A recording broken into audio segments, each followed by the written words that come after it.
Kalau saya dituduh mencemarkan nama baik, pertanyaan saya, apakah mereka ini mempunyai nama baik atau tidak? Ini dadaku, mana dadamu? Ini ijazahku, mana ijazahmu? Semua data yang kita miliki ketika kita sudah masuk jadi peserta pemilu itu terbuka kepada publik, karena publik memiliki hak konstitusional untuk menentukan sikapnya memilih dia atau tidak berdasarkan kebenaran data-data itu. Jadi kalau KIP menolak atau berpendapat bahwa ijazah itu adalah dokumen atau informasi yang dikecualikan, menurut saya berbeda dengan pandangan konstitusi.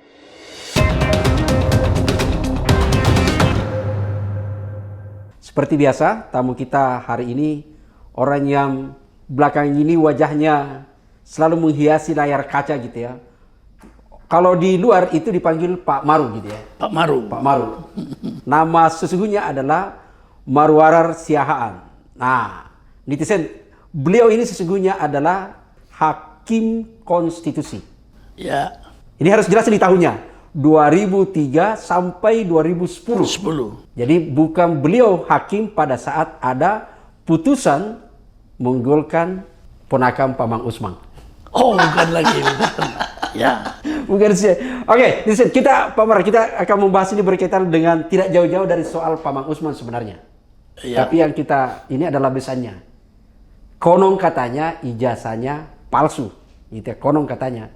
Tapi terlepas di situ, sebelum ke sana, ini Pak Maru ini ada set kita tersentak nih karena pernyataan Pak Maru tiba-tiba viral nih, yang menyebut terjadi peradilan sesat. Ya. Karena alasannya unsur itu belum ada di sana, unsur pidananya belum ada karena ijazahnya belum pernah sampai hari ini publik lihat betul yang mana asli atau palsu. Bisa dijelaskan lagi, Pak Maru? Iya. Jadi sebenarnya istilah yang sangat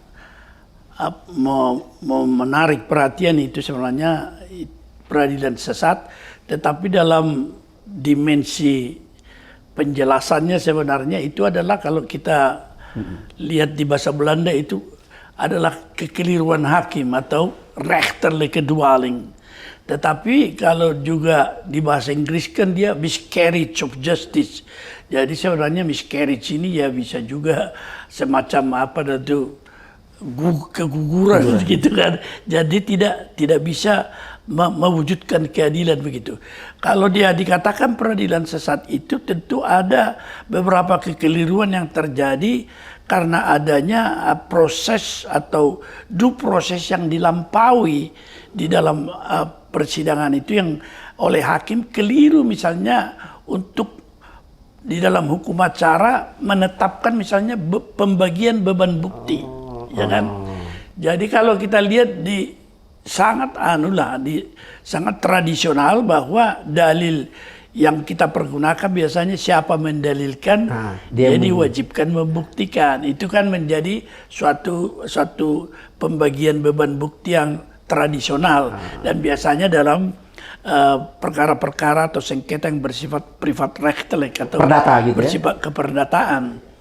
Tetapi sebenarnya juga di keperdataan juga teori beban pembuktian itu telah semua sarjana hukum, apalagi hakim tentunya sudah belajar bahwa pembagian beban bukti itu bisa digeser kalau masalah keadilan tersangkut di sana. Jadi yang dimaksud dengan keadilan, siapa sebenarnya yang mampu membuktikan itu. Nah, kalau dalam hal ijazah, dia adalah merupakan suatu dua hal dia. Satu, secara pribadi dia sering dianggap sebagai masalah data pribadi kan. Tetapi secara kelembagaan yang bisa menunjukkan ini adalah institusi yang mengeluarkan dokumen, yang memproduksi itu. Jadi ada dua di situ dan dua-dua ini adalah sesuatu yang tidak bisa misalnya oleh seorang pelapor, penggugat atau orang yang menyatakan tentang hal yang dimiliki orang itu, tidak bisa dia memperoleh data itu untuk dibawanya menjadi bukti kan. Oleh karena itu dalam keadilan maka beban bukti itu bisa digeser dalam arti siapa yang menguasai bukti itu. Jadi secara relevan misalnya dalam pembuktian seperti itu, ketika dia tidak mampu melakukan itu, maka adil untuk digeser kepada siapa yang lebih mungkin untuk membuktikan itu. Siapa yang lebih mungkin atau siapa yang menguasai data itu. Jadi dibagi beban bukti itu, digeser dia sedikit. Nah kalau ini sebenarnya itu pun di peradilan perdata. Ya di peradilan perdata juga bisa dilakukan. Apalagi terutama dalam perkara konstitusi. Oleh sebab itu kalau di dalam peraturan Mahkamah Konstitusi, dalam judicial review atau yang lain-lain juga, termasuk sebenarnya di dalam sengketa pemilu. Nah, kemarin saya kira Mahkamah Konstitusi akan menggeser beban pembuktian tentang bantuan langsung tunai yang mempengaruhi proses pemilu itu kepada bukan kepada pemohon, yaitu pada penggugat, tetapi kepada pihak terkait atau pemerintah. Karena dengan dihadirkan 4 menteri itu kan, itu adalah suatu upaya sebenarnya menggeser beban bukti itu, karena mereka yang tahu. Apakah misalnya teknisnya berapa jumlah BLT, bagaimana cara distribusinya, apakah ada audit yang dilakukan tentang itu kan. Jadi itu semua tidak mungkin dimiliki oleh pihak yang tidak menguasai data itu. Itu digeser. Jadi di peraturan MK itu sudah dilakukan, yaitu bahwa pihak yang menguasai data boleh diperintahkan untuk membawa bukti itu. Nah itulah yang kemudian di dalam proses peradilan yang dikatakan tradisional di dalam beban bukti, siapa mendalilkan dia membuktikan, dia tidak akan tercapai. Karena misalnya tidak ada mungkin orang, katakanlah seperti kalau sekarang ini Roy Suryo CS, dia tidak mungkin punya akses terhadap data yang ada di Pak Jokowi, yang ada di KPU, yang ada di UGM. Dia tidak memiliki itu. Tetapi oleh karena dia tidak mampu itu, maka adil kalau digeser. Itulah pembebanan pembuktian itu secara adil digeser kepada pihak mana oleh hakim yang menguasai itu.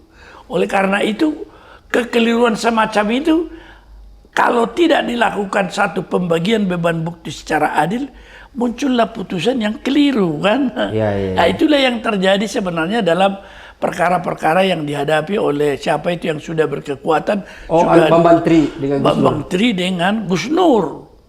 Nah ini sebenarnya di seluruh dunia banyak hal itu terjadi. Tentu kita juga sudah mengalami di masa lalu tentang ada 2 orang yang sudah dipenjara berapa tahun dituduh membunuh, Sengon dan Karta. Tetapi ternyata kemudian terbukti belakangan bahwa bukan mereka yang melakukan pembunuhan itu. Nah di sini lihat sebenarnya ada yang disebutkan kekeliruan dalam beban pembuktian dan menerapkan hukum pembuktian itu sehingga muncul hasil yang sebenarnya tidak merupakan hasil apa yang disebutkan due process of law. Jadi due process of law itu prinsipnya sebenarnya meskipun itu di konstitusi Amerika, tapi secara ide dan beberapa hal sudah masuk di konstitusi kita. Jadi di sana dikatakan itu no person shall be deprived of his life, liberty and property without due process of law. Tidak ada orang yang dirampas nyawanya, asasinya. Nyawa dia bilang life, baru property itu hartanya maupun yang lain-lain tanpa suatu due process of law. Apa itu due process of law? Nah kalau itu dia di kita dikatakan due process of law, yaitu proses hukum yang secara adil menerapkan hukum acara dan pembuktian itu untuk bisa sampai kepada suatu kesimpulan yang benar. Berarti kalau begitu Prof, kan menjadi peradilan sesat ketika Bambang Tri karena barang buktinya yaitu adalah ijazah Jokowi belum pernah diperlihatkan. Ya belum itu pernah. Salah satu kan. Jadi unsurnya tidak. Yang paling itu kan. Unsurnya tidak terpenuhi. Iya. Jadi saya dulu mahasiswa. Saya mahasiswa sudah zaman Orde Lama kan. Jadi saya waktu itu. Ini mereka belum lahir ini Prof. Belum. Tahun 65 saya mengikuti terus itu karena biasanya yang berani pada waktu itu lawyer adalah Yapti Amin. Oh Yapti ya. Satu kali dia diproses di peradilan karena dia dituduh memfitnah, mencemarkan nama baik 2 pejabat tinggi Indonesia. Jadi ketika dia sudah diajukan, nah kebetulan kasus ini waktu itu karena diikuti oleh begitu banyak orang disidangkan di aulanya, mungkin di aulanya Fakultas Hukum di UI kan. Yeah. Waktu dakwaan sudah dibacakan, ya kan, maka kemudian hakim seperti biasalah bertanya kepada terdakwa, apakah saudara mengakui dakwaan itu atau tidak? Jadi apakah Anda paham dakwaan itu? ya, Anda terima? Itu kalau sekarang dipahami. Kalau dulu apakah sudah mengaku atau tidak? Yaptiam ini itu sangat, itulah sebabnya saya ikuti dia terus. Itu kan zaman Orde Lama itu bicara tentang begitu terhadap struktur pemerintahan, kan bisa diciduk kita dia sebentar itu. Dia mengatakan begini, Pak Hakim, waktu itu hakimnya itu terkenal di Jakarta Pusat, Sutarno Suja namanya. Yeah. Saya bertanya sekarang, kalau saya dituduh mencemarkan nama baik daripada 2 orang pejabat ini, pertanyaan saya, apakah mereka ini mempunyai nama baik atau tidak? Ini kan yang saya cemarkan. Jadi saya perdebatan di unsur ini. Ya, jadi itu kita tarik sebenarnya dalam soal unsur kan. Unsur itu ada kan. Ya. Nah, dan sekarang kalau masalah ijazah, dikatakan oleh Bambang Tri tidak ada, Gus Nur tidak ada ijazah itu. Kemudian sekarang RRT mengatakan juga tidak ada. Nah, ketika kemudian diajukan sebagai perkara pidana, dan mungkin saya kurang tahu apakah RRT ini Roy Suryo dan yang lain-lain, Rismond, ada potensinya kan diajukan itu. Tetapi intinya unsurnya harus ada, yaitu yang pertama itu tadi, kalau dikatakan dia memfitnah bahwa dia ijazah palsu, tidak ada yang asli, maka ketika misalnya Pak Jokowi melapor, dia harus sudah membawa ijazah itu, bahwa itu ada. Ya kan? Barulah pembuktian yang lain-lain bahwa benar mereka ini dengan alat bukti yang ada, saksi, keterangan yang lain, menyatakan dia bahwa tidak memiliki ijazah. Jadi unsur itu ada, harus dulu diletakkan, dan kemudian ketika itu oleh hakim dinyatakan bahwa bukti itu dibebankan sama terdakwa itu Gus Nur sama Bambang Tri untuk membuktikan ijazah. Disinilah yang saya katakan beban pembuktian yang tidak adil itu, karena mereka tidak mungkin menguasai dan tidak mungkin menghadirkan alat bukti, tidak memiliki akses. Sehingga di dalam teori dan juga di dalam praktek, dan tadi saya sudah katakan juga MK sudah menganut itu, ketika misalnya yang menguasai data itu adalah bukan pemohon, tetapi adalah lembaga negara atau pihak terkait dan lain sebagainya. Maka dalam peraturan MK tentang itu sudah bisa digeser bahwa DPR harus membawa data-data itu ke pengadilan. Termasuk misalnya kalau ada suatu pengujian formil bahwa undang-undang yang diberlakukan itu tidak sah karena pada waktu pengesahan quorum tidak terpenuhi. Dari mana kita bisa mengatakan bahwa berarti beban pembuktian berada di sekretariat DPR. Quorum itu adalah daftar hadir kan? Ya, dia harus bawa. Dan berita acara. Itu tidak mungkin dimiliki oleh pemohon kan? Betul, itu adalah dokumen yang ada pada lembaga negara, dibuat oleh lembaga negara itu dan dipelihara. Dia tidak bisa mengambil itu kecuali kalau dia secara tidak sah mengambil, tetapi tidak bisa diajukan sebagai alat bukti karena undang-undang MK mengatakan alat bukti yang boleh diajukan adalah yang diperoleh secara sah. Kalau dia mencuri alat bukti nggak mungkin. Nah, inilah sebenarnya muncullah kemudian kekeliruan dari putusan itu karena pembebanan bukti dalam due process tadi yang kita katakan itu, yaitu meletakkan kewajiban kepada pihak yang tidak tepat, sehingga muncullah kemudian kesimpulan bahwa dia tidak berhasil membuktikan apa yang diucapkannya, maka dia dipersalahkan dalam fitnah itu kan, dihukum. Padahal beban pembuktian dalam kondisi seperti itu tidak mungkin ada pada dia. Itu ada pada lembaga tadi. Satu mungkin KPU kalau sudah dimasukkan, yaitu pada pemilik ijazah, dan yang ketiga pada lembaga yang mengeluarkan. Ya kan? UGM. Itu dia. Oke, Prof. Itu artinya ini kan sekarang RRT Roy Suryo dan kawan-kawan ini kan ada 8 orang itu, Prof, itu kan jadi tersangka nih. Ya. Ditetapkan tersangka oleh Polda dalam kasus ada 2 klaster pencemaran nama baik. Jadi ada 5 orang dituduh sebagai pencemaran nama baik, fitnah dan penghasutan tuh. 160 Ya. KUHP. Terus klaster 2 yang Roy Suryo ini, Drismond gitu kan, dengan Dr. Tifa itu kan disebutkan beliau pencemaran nama baik, fitnah, lalu kemudian undang-undang ITE. ITE. Nah, ya kalau tadi kita konsisten tuh, Prof. Kan sampai sekarang mereka ini belum pernah lihat ijazah aslinya. Ya. Berarti unsurnya belum ada. Ya itu. Artinya prosesnya, ya. proses pertamanya sesat, Prof, itu. Ya, jadi kalau saya artinya karena ini baru dalam tahap penyidikan kan. Ya, baru. Ini artinya masih dalam proses ini kan. Ya. Penyidikan, penuntutan. Kalau misalnya kita akan mengelakkan suatu peradilan yang potensinya akan sesat seperti Bambang Tri, maka ada 2 ini. Pertama, ya ketika P19 berkas diajukan kepada jaksa, itu harus dilengkapi dulu, ya kan? Itu dia yang dikatakan itu beban. Tetapi itu karena jaksa tidak akan melihat itu sebagai kewajibannya, maka itu hanya mungkin nanti di depan persidangan. Tetapi potensi itu harus dipertimbangkan penyidik dan penuntut umum. Bahwa ada kemungkinan nanti akan terjadi bahwa perkara itu akan menjadi sesat karena beban pembuktian itu harus terlebih dahulu ada unsurnya itu tadi. Dikatakan misalnya dicemarkan nama baik. Meskipun itu tidak konkret seperti itu, nama baik itu harus ada dulu. Ya, analoginya dengan ijazah itu harus ada dulu. Dan dia benar, baru kemudian kita bisa memproses yang lain-lain. Kalau tidak, potensi itu akan muncul. Apalagi kalau hakim misalnya nanti secara keliru mengulang hal yang sama di dalam pembagian beban bukti.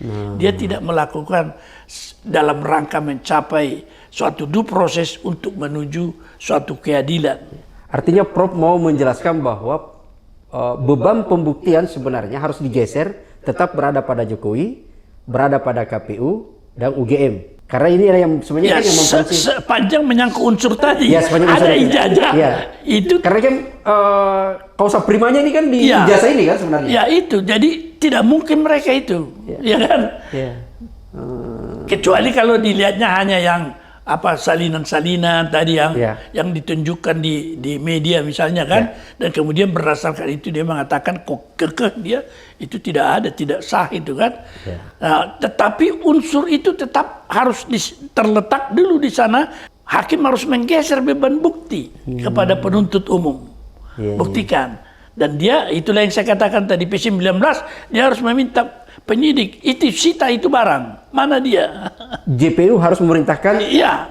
Kalau tidak ada, ya apa yang harus kita lakukan itu akan pasti sampai kepada apa yang dikatakan pelanggaran due process of law. No person shall be deprived of his liberty. Kebebasannya tidak boleh dirampas tanpa due process of law. Artinya, Pak Muhammad, kalau misalnya ini kan kalau dari jaksa nih. Ya. Kalau jaksa kemudian turun P19 nih, ternyata Polda tidak memenuhi ijazah ini. Kan ini ada menarik ini kan sebenarnya. Di satu sisi selalu menyebut barang sudah disita, tapi pada saat bersamaan dia kan ada relawannya mengaku, oh kami baru diperlihatkan sama Jokowi. Meskipun kita tidak tahu yang mana diperlihatkan. Ya itulah. Jadi juga di dalam hari ini harus, ya mestinya kita respect juga lah sebagai seorang mantan presiden kan tentu ada semacam treatment atau perlakuan yang lebih respect juga lah dan hati-hati. Tetapi tidak boleh itu menjadikan bahwa seorang mantan presiden yang seharusnya menjadi negarawan kan, yang dalam hal etik penegakan hukum dia harus hormati bahwa dia meskipun seorang presiden mantan, dia memiliki kewajiban hukum itu dan konstitusi untuk juga menjadikan ijazah yang dipersoalkan itu sebagai alat bukti dan harus diletakkan. Kan gini, sorry nih, diskusinya agak teknis nih gitu ya. Iya. Ini kan misalnya nih, kita bergeser ke pasal 32 Undang-Undang ITE yang dituduhkan kepada Mas Roy, mengedit, ya kan? Mentransmisi, lalu kemudian mempublish dan macam-macam lah tuduhannya di situ. Kalau misalnya dia sebut bahwa dia mengedit ijazah, ijazah yang mana diedit. Akhirnya kan lagi-lagi unsur tuh. Iya, jadi ukurannya tetap ada di ijazah yang Apa asli. betul di ijazah misalnya dia mengedit, Iya. menghilangkan kata O. Apa betul di ijazah asli itu ada O atau tidak? Ukurannya kan itu kan. Kalau itu tidak ada, bagaimana kita menyatakan itu ada? Apakah bisa disebutkan bahwa penetapan tersangka RRT dan kawan-kawan yang 8 itu prematur atau gimana itu? Saya kira ya prematur lah dengan ukuran yang saya sebutkan tadi itu. Dan potensinya itulah akan bisa menjadi suatu peradilan yang sesat kemudian. Kalau misalnya hakim, apalagi kalau hakim itu tidak memiliki suatu kemauan untuk bersikap adil dalam soal beban bukti, apalagi kalau misalnya ada aspek-aspek yang mempengaruhi independensi dan imparsialitas hakim itu. Ya, independensi hakim itu sebenarnya adalah dia harus dibebaskan dari seluruh tekanan, dari seluruh pengaruh, dari iming-iming, dari janji-janji, ya, apalagi dari suap, kan, supaya maksudnya itu adalah supaya dia bisa imparsial atau netral, tidak memihak. Jadi kalau potensi itu ada, seperti pengalaman mungkin yang sudah terlihat di masa-masa lalu itu, maka antisipasi tentang ini menjadi sesuatu hal yang menjadi kita lihat potensinya menjadi akan sesat nanti. Karena due process of law yang kita katakan itu, hak-hak dan kewajiban penuntut umum dan terdakwa tidak diletakkan secara adil di sana, karena apa yang dikatakan tadi, penguasaan data atau dokumen. Saya masih ke ini ya Pak Umar, ini soal di pembebanan pembuktian ya. Ya, Ada 3 tadi tuh. KPU yang pernah menerima dokumen itu digunakan untuk sebagai untuk mendaftar sebagai pejabat publik gitu ya. Lalu kemudian UGM yang memproduksi dan Jokowi sendiri. Ini kan 3-tiganya ini tertutup nih. Bagaimana Pak Umar mulai ini kan 3-tiganya nih sekarang betul-betul mengunci gitu loh. Ya, itu sebenarnya tinggal perintah daripada penyidik. Dalam penyelidikan dia sudah akan melihat apakah memang dia mencari fakta-fakta bahwa terjadi tindak pidana, kan. Kalau sudah masuk kepada penyidikan, dia akan mencari bukti, kan. Maka bukti itu dia harus upayakan supaya hadir. Karena unsur yang akan menentukan itu tergantung kepada ada tidaknya alat bukti ijazah. Jadi tidak bisa kita mengatakan bahwa ini bukan informasi terbuka, nggak bisa. Ini dikecualikan dan lain sebagainya. Semua data yang kita miliki ketika kita sudah masuk jadi peserta pemilu, yaitu ada kontestasi politik, itu terbuka kepada publik. Karena publik memiliki hak konstitusional untuk menentukan sikapnya memilih dia atau tidak berdasarkan kebenaran data-data itu. Profiling yang bersangkutan. Ya, itu di situ. Jadi tidak ada itu istilah bahwa itu tidak boleh dibuka atau itu dokumen negara dan lain sebagainya. Itu konsekuensi dari seorang peserta.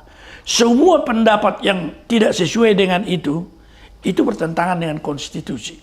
Artinya sikap yang diambil baik KPU maupun UGM menutup dokumen ini itu bertentangan dengan konstitusi. Bertentangan dengan konstitusi karena itu adalah syarat yang dimajukan kepada penyelenggara pemilu dan itu harus terbuka. Coba bayangkan misalnya hal yang sangat privat sekalipun itu di dalam kekeluargaan Donald Trump sebagai presiden Amerika, bahwa dia dituduh memiliki suatu hubungan apa namanya itu dengan putrinya sendiri, affair-nya, itu dirasakan penting karena sebagai pemimpin suatu negara, maka semua background-nya itu harus jelas bagi rakyat untuk menentukan bagaimana kepemimpinannya, terutama di dalam hal misalnya menentukan apakah kita memilih dia atau tidak. Jadi kebenaran itu menjadi sesuatu yang sangat penting untuk diketahui, terutama dalam soal pemilu yang harus dievaluasi secara terbuka oleh mereka yang memiliki kedaulatan, yaitu kedaulatan itu oleh rakyat, untuk menentukan dia pantas dipilih atau tidak. Artinya Pak Umar, itu urgensi syarat-syarat itu bukan sekedar administrasi biasa saja. Bukan. Tapi dia ada kepentingan di sana untuk bagaimana digunakan oleh sebagai preferensi bagi publik untuk menentukan pilihannya. Ya sekarang kan kita akan sama dengan seperti jualan kita kan. Kita mengklaim barang kita bagus kan. Kan unsurnya ini 1, 2, 3, 4. Itu ketika sudah masuk barang di pasar dan kita mempromosikan itu, rakyat boleh menilai dong. Misalnya kalau dia makanan atau obat, benarkah unsurnya ada ini? Benar nggak sekian persen itu? Bisa diuji semua. Sehingga bisa dia menentukan sikap apakah dia memakai barang ini atau tidak. Jadi itu tidak mungkin lagi kita katakan rahasia. Karena gini Pak Murad, sekedar ini juga untuk netizen gitu ya. Jadi selain berproses yang di Polda, sekarang ini kan ada yang berproses di Komisi Informasi Pusat, KIP, KIP gitu ya, yang akhirnya mengambil ke sikap para pemohon ini itu mengajukan di KIP karena mereka melakukan penelitian yang sebenarnya berkaitan dengan prosedur administrasi. Itu bonjoy, bongkar ijazah Jokowi gitu ya. Itu kemudian mereka mengakses dokumen di KPU, di UGM dan tidak mendapatkan ruang akses yang maksimal. Dokumen ijazah Jokowi sempat didapatkan di KPU, salinan ijazah. Tapi itu kemudian menjadi tidak bermakna karena semua ditutup kecuali nama. Jadi tanda tangan apa semua, nama yang dekat semua ditutup. Jadi seolah-olah adalah kertas sama saja ini gitu loh. Jadi sama dengan itu. Jadi saya kira konsistensi kita juga sejak kita memiliki Undang-Undang Kebebasan Informasi yang lahir dari konstitusi kita tentang hak konstitusional untuk mencari, menghimpun, menyimpan, dan menyebarkan informasi, ya kan? Maka kalau itu dilakukan, termasuk tadi oleh KPU, itulah yang saya katakan bertentangan dengan konstitusi. Karena memang ada beberapa dokumen itu yang diatur dalam Undang-Undang Informasi Publik kan, yang dikecualikan, yang tidak bisa. Tetapi sangat jelas urusannya adalah dengan kepentingan publik, misalnya soal keamanan negara, soal misalnya intelektual, kekayaan intelektual dan hal-hal yang sifatnya pribadi tetapi tidak diajukannya sebagai sesuatu hal yang masuk di dalam persyaratan yang disebutkan di dalam pemilu. Tetapi kalau dia sudah memasukkan itu syarat dalam pemilu, misalnya mengatakan, oh ini gue insinyur dari kan harus diperiksa dong oleh pemilih kan. Itu sudah menyatakan dia melepaskan semua haknya untuk menyatakan itu adalah data pribadi yang tidak boleh dibuka. Karena dia konsekuensi adalah konsekuensi bahwa dia harus dievaluasi oleh rakyat, ya kan? Bukan hanya penyelenggara pemilu kemudian dia tutup, enggak. Masuk di dalam persyaratan itu semua syarat-syarat yang disebutkan dalam Undang-Undang Pemilu ini, misal pasal 169 Undang-Undang 7 2017 itu kan? Undang-Undang Pemilu. Undang-Undang Pemilu itu harus dibuka karena kita akan dia seperti menjual kepada rakyat.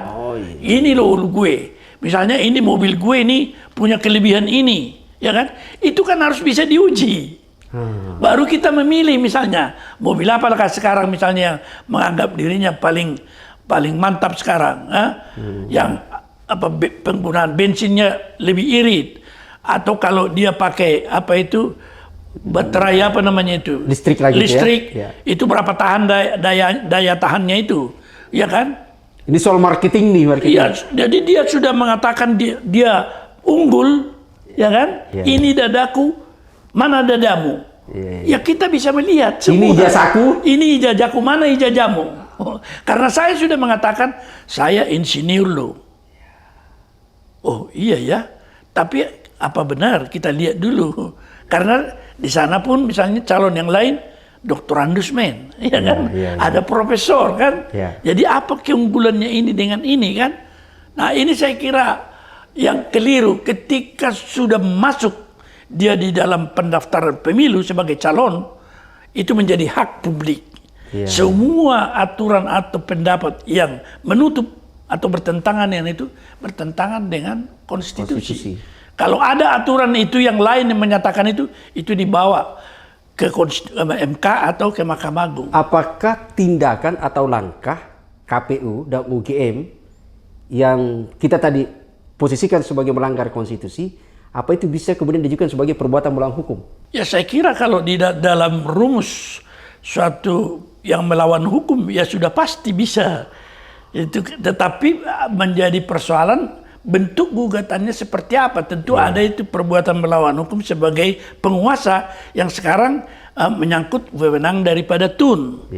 Jadi kalau itu penguasa, itu adalah Tun. Jadi kalau misalnya KIP misalnya tidak atau menolak atau berpendapat bahwa ijazah itu adalah dokumen atau informasi yang dikecualikan tidak boleh dibuka, dia menurut saya berbeda dengan pandangan konstitusi. Oleh karena itu, dan dia mengkhianati semangat undang-undangnya, Prof. Ya bisa jadi ya. Karena semangat undang-undangnya dibentuk dalam rangka untuk tapi kita masih bisa uji ini untuk maju ke pengadilan Tun kan? Itu kan mekanismenya. Dari KIP maju ke Tun bahkan terakhir sampai kasasi kan? Itu harus mekanisme itu tentu merupakan prosedur yang harus kita jalani untuk mengukur kebenaran pendapat mereka. Oke, Prof. Secara pribadi nih sebenarnya, apa sih ini agak sangat pribadi, Prof? Kalau ini sebenarnya dikecualikan, kenapa sebenarnya di kasus ini berbelit-belit gitu loh? Ya, saya kira kalau dari sudut pribadi tentu itu karena memang ada yang mau ditutupi di situ kan. Ini menjadi persoalan besar, inilah. Tetapi kalau sebagai bangsa kita, saya akan teringat selalu dengan ada di Alkitab dituliskan bahwa Yesus itu pernah mengatakan bahwa kebenaran itu penting. Fact matters. Karena dia akan membebaskan Anda. It will set you free. Bebaskan dari apa? Dari kegelapan, dari dusta, dari kebohongan, dari ketidakbenaran. Oleh karena itu ini menjadi sesuatu unsur yang penting bahwa seorang presiden, apalagi Pak Jokowi kan, kalau kita bicara tentang apa yang dikatakannya revolusi mental, di mana pada waktu revolusi mental itu konsepnya itu dia akan melakukan apa yang dikatakan penguatan integritas, perubahan pola-pola pikir dan budaya kerja, dan menempa manusia Indonesia menjadi manusia baru yang berhati putih, kemauan baja dan semangat tinggi. Nah kemudian kita lihat di sini bahwa tahun 2001 MPR menetapkan satu TAP nomor 6 tahun 2001 tentang etik berbangsa. Jadi salah satu pertimbangan MPR waktu itu mengatakan bahwa kemerosotan etika dari seluruh kalangan di Indonesia inilah yang menyebabkan krisis bangsa kita secara politik, secara ekonomi, secara keilmuan, secara penegakan hukum, dan apalagi di budaya begitu. Oleh karena itu dipersyaratkan dari seorang pemimpin tentu sebagai pemimpin ya yang membawa kita dalam kenegarawanan yang dituntut oleh konstitusi, maka ukurannya itu adalah ukuran yang ada di TAP 6 MPR tahun 2001 itu yang menyatakan bahwa dalam etik berpolitik tentu dia harus kembali, etikanya itu kembali kepada Undang-Undang Dasar yang mengatakan bahwa Pancasila itu sumber dari segala sumber kan. Dan dia tugas daripada seorang pemimpin negara adalah di dalam konstitusi ada 4 itu, melindungi segenap bangsa dan tumpah darah ya. Mencerdaskan kehidupan bangsa, meningkatkan kesejahteraan, baru yang lain ikut serta dalam perdamaian dunia. Inilah yang menjadi soal. Dan kalau misalnya kita mengatakan ini menjadi penting terutama adalah ketika pasal 33 menjanjikan bahwa sumber daya alam itu dipergunakan sebesar-besarnya untuk kemakmuran rakyat. Yang kita lihat sekarang apa, ya kan? Oleh karena itu di dalam mencoba melihat ini revolusi mental yang tidak dijalankan dan janjinya untuk menempa manusia Indonesia manusia baru ya dengan etik yang tinggi, nilai-nilai moral, maka menjadi penting bagi kita apakah benar demikian. Karena apa? Kalau diteliti misalnya keputusan-keputusan kebijakan di bidang ekonomi, politik, dan lain-lain, harus bisa diukur dari konstitusi itu. Itu untuk mengukur apakah dia setia atau tidak kepada konstitusi. Inilah sebenarnya pentingnya ini untuk diketahui. Karena kita melihat ukuran-ukuran itu. Seorang kepala negara yang dituntut menjadi negarawan, tentu tidak ada itu istilah KKN kan. Nepotisme di dalam penyelenggaraan pemerintahan, misalnya bahwa anak saya boleh saya ajukan jadi wakil presiden, ya secara pribadi nggak apa-apa itu. Tetapi kalau secara kenegarawanan dan konstitusi itu terlarang. Bukan melanggar TAP MPR, KKN gitu ya. Jadi ini yang menjadi penyebabnya dia di dalam masa-masa lalu dia menjadi tidak netral, berdiri di atas kepentingan bangsa secara netral. Saya mengajukan pertanyaan itu, Pak Murai, karena ada netizen yang memasukkan tadi itu pertanyaan gini. Ini kan dia mencoba merefleksi termasuk tadi soal revolusi mental. Tapi yang dia ingat bahwa Jokowi itu kan selalu mengkampanyekan, kenapa yang bisa dipermudah dipersulit? Itu kan tagline-nya dulu. Semua perizinan apa semua. Kok tiba-tiba di ijazah ini yang mudah dia persulit itu? Itulah yang menjadi suatu kontradiksi itu. Kalau menyangkut kepentingan pribadi, bisa kita menyatakan itu seolah-olah dipersulit kalau merugikan kan. Disinilah kenegarawanan itu sebenarnya. Negarawan itu mementingkan kepentingan publik seluruhnya, bukan kepentingan pribadi. Saya kira problem kita harus bisa mencapai ini. Sakit atau tidak, ya Pak Jokowi harus legowo gitu kan. Kalau saya, ini sudah terjadi begitu. Karena Anda akan melihat nanti ketika pasal-pasal 33 itu yang dikatakan bahwa sumber daya alam itu seharusnya menjadi berkat. Tetapi Richard Auty menuliskan itu bisa menjadi kutukan. Karena korupsi, pertentangan, dan kalau di Afrika dia mengatakan perang saudara bisa timbul dari situ. Kalau itu tidak setia kepada pasal 33. Oke. Makasih Pak Murai, ini luar biasa diskusi kita hari ini gitu ya. Sayang sekali waktu, kita harus ini. Tapi yang menjadi penting catatannya adalah bahwa jangan terjadi peradilan sesat. Ya, itu. Kalau peradilan sesat, pasti keadilannya juga menjadi sesat. Sesat lah. Sesat gitu. Jadi sementara peradilan itu kan mencapai untuk mengejar namanya cita-citanya keadilan, bukan sesuatu yang biasa saja. Saya kira itu, terima kasih. Sampai ketemu pada edisi berikutnya.